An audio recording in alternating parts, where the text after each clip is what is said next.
Yo, what's good, guys? I'm going to be doing a patch rundown of the new updates of Shinobi Striker, and obviously, as you can tell from the hub, they definitely went out of the way to make this kind of more, festive, and decided to update a lot of shit.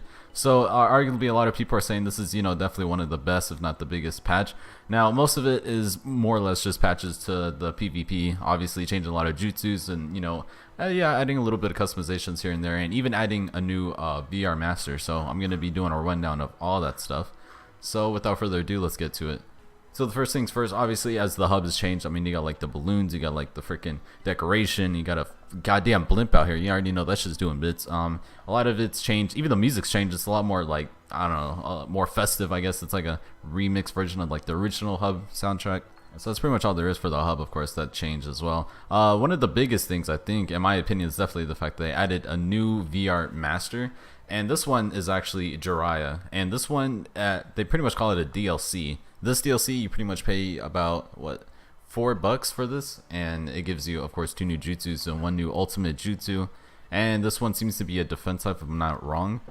I guess there's really not much. I mean, as far as maybe, predictions, as far as, Jiraiya in this game is now a DLC character. Question is, are they going to add more characters that are going to be DLC? Are they going to do bundles? Are there going to be other VR masters that aren't necessarily DLC to pay?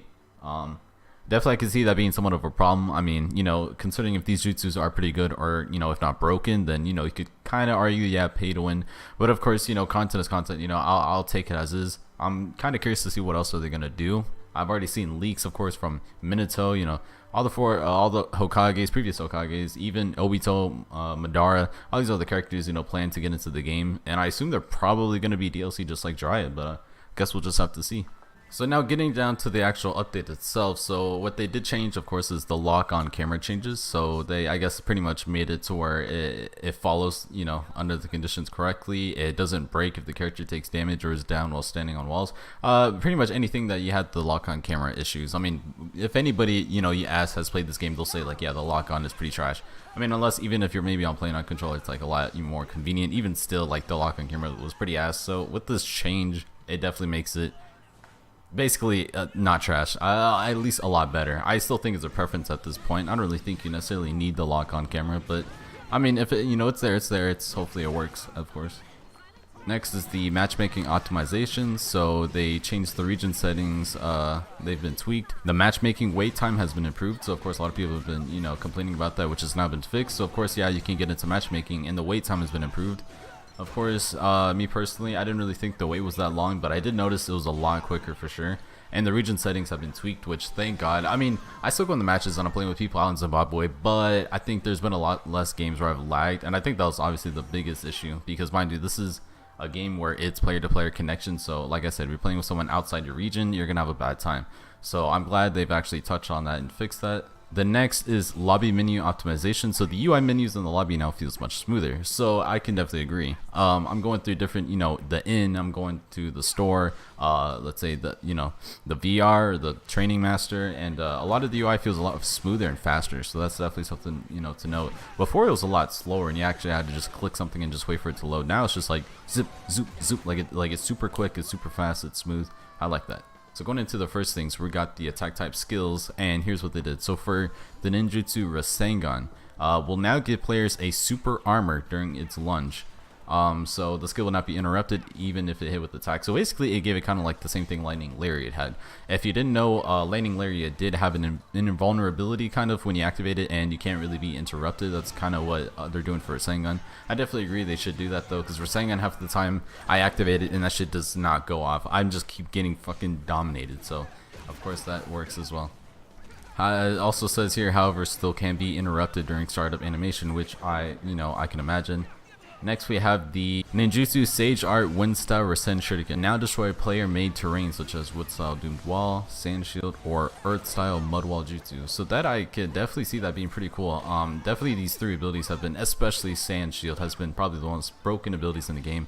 Of course, you could obviously break the Sand Shield if everybody focuses and, tries to attack it, but the Sand Shield definitely is, yeah, oh crap, it is definitely one of the craziest abilities. And let's say capture the flag, capturing points, it's definitely a very brutal ability. So to have Rasen Shuriken to actually destroy that is a pretty good a pretty good counter mechanic. So I kind of like that. Next is Ninjutsu Tornado High. So increase guard break damage on first contact, making it easier to break the opponent's guard. So that I can definitely see. I mean, in my opinion, Tornado High is definitely one of the least seen jutsus, and for a good reason too, because it's just generally not that great. Half the time if you pull it off, it doesn't seem to do as much damage. In fact, you could probably do a lot more with other abilities such as Rasengan and, let's say, Lightning Lariat. But of course, increasing the guard break damage on first contact, it could definitely, be a good ability when people just constantly guard. I mean, Tornado High could be a good counteractive to, people who just guard central, but I could definitely see that. The next is Ninjutsu Leaf Flash. The damage was increased and increase enemies pushback distance when their guard is up. So that definitely, Leaf with the Rock Lee kind of abilities definitely needed damage increase for, in my opinion, because definitely, the abilities Leaf Flash and all the other abilities get from Rock Lee were considered to be kind of weak in general. So the damage increase was definitely needed. The pushback distance, I could see that. I mean, a lot of the times it kind of helps if you need to get them off the point, like get that shot on my face. Yeah, I could definitely see that. Next is the Ninjutsu Almighty Push. Cooldown time was increased. So I mean, with Almighty Push, in my opinion, will not really be necessarily the best, attack type ability. It was pretty strong if you pulled it off. I think the cooldown time increases. I can live with that. I can definitely see that. Not too much of a difference.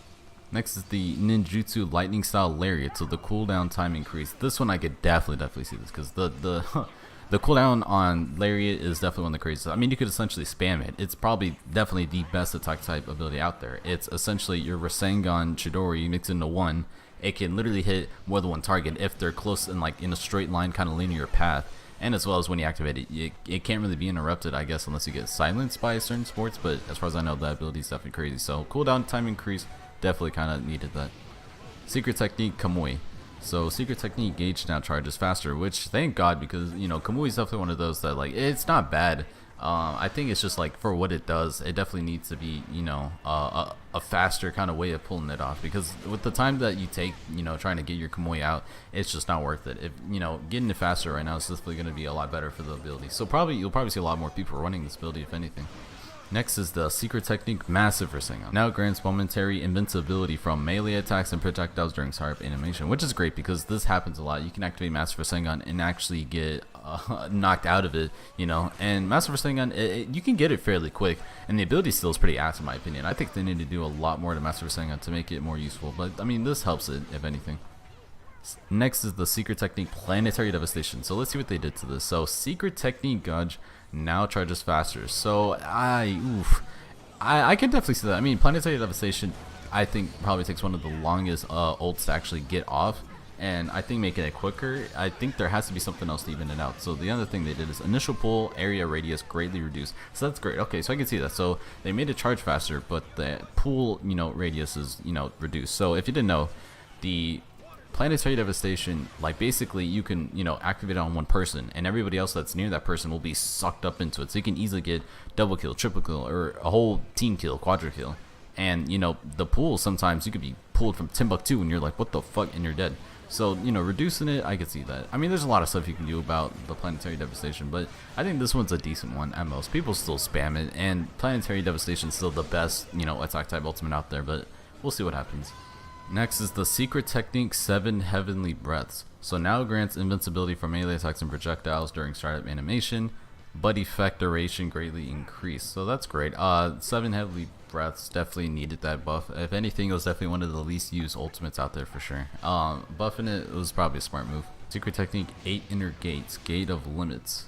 Now grants invincibility from melee attacks, projectiles during startup animation, of course, but effect duration greatly increased, of course. Secret Technique gauge now charged faster. So they didn't really change much, just made everything a lot worse. I mean, on the startup, you can pull it off, a higher percent chance of doing it without getting interrupted. The duration is increased, which is good, and the gauge now, charges faster, which is good. So overall good. The inner gate sub limits, I mean, it's been kind of debatable as whether it's viable, whether it's good or whether it's trash, but I mean, this definitely helps it a lot because you don't really see the 8 inner gates a whole lot though, for sure.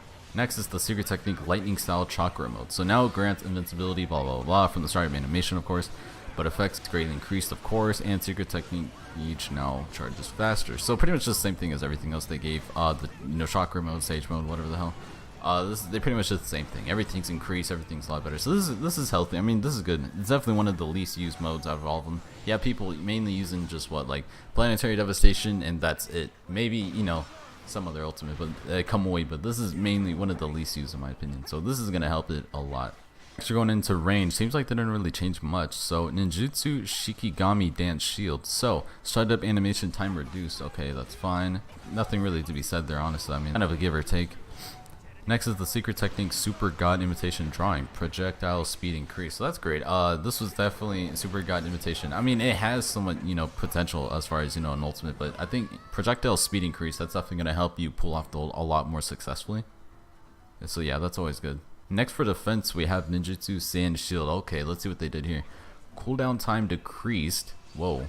But the shield durability has been reduced. Okay, so that's fine. So they, you know, decreased the cooldown, of course, which, you know, makes you use it a lot faster and more. But the shield's durability has been reduced, which is, you know, considering that, you know, if you're, you know, going against someone who has a sand shield and you're trying to attack it solo, let's say you're an attack type and you're just spamming lights and heavies, it's going to take a good like 5 to 8 seconds to actually break it.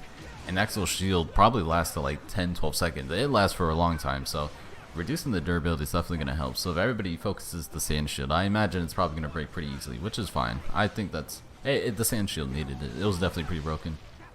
Next is the ninjutsu snake thrust. Cooldown time increased. So I mean, snake thrust, I mean, it's been one of those that's like most commonly used by defense, but the cooldown time increase, I mean, it's kind of a give or take for me. I don't think it's going to matter too much. Ninjutsu Earth Style Subterranean Voyage. So this one increased health regeneration while active, which is actually, that's pretty good for, I mean, it's going to make Subterranean Voyage, you know, a lot better to use. Active time reduced. So I mean, you get reduced time, but you also get, you know, more health regeneration while active. So it's a fair trade, I'd say, in my opinion. Ninjutsu Water Style Shark Bomb. So the cooldown time increased, but the jutsu's cooldown time is reduced. Earned when kill successfully hits the target. So, you know, it's one of those that, you know, if you can actually pull it off and get a kill going, then this, you know, could definitely be a pretty good ability. But still, I don't think it's going to matter too much. I mean, Shark Bomb's not a bad ability to use for defense type. A lot of people usually use that or Snake Thrust, so we'll have to see how this turns out. Next is the secret technique Earth Style Earth Pillar Explosion. So knockback effect increase. So that's, I mean, yeah, I could see that. I mean, it's not really a big deal, but knocking them back further is definitely going to make this ability a lot better. Next is the secret technique Super Expansion Jutsu. So the damage is increased, which is good, and the hit area radius is increased, which is good. I mean, because sometimes it would just run through me and I wouldn't get hit, and the hitbox was just random as fuck. So I was like, what the hell? The damage increase is definitely going to be needed, because sometimes it would just hit me, and I feel like it's not so much as a damage thing, but more as like a knockback, like a CC. So increasing the damage is definitely pretty good. So for the healers, we have Ninjutsu Heavy Boulder Jutsu. So greatly increase the slow effect applied to an enemies, which is good. I mean, you want to definitely increase the CC, because half of the time those boulder jutsus, it really wouldn't do much to you. Slowing down, increasing the slowdown effect is going to be pretty good. Next is the Ninjutsu Green Rain Ground Hold. So now Green's invincibility from, okay, yada yada, from all the start of animation.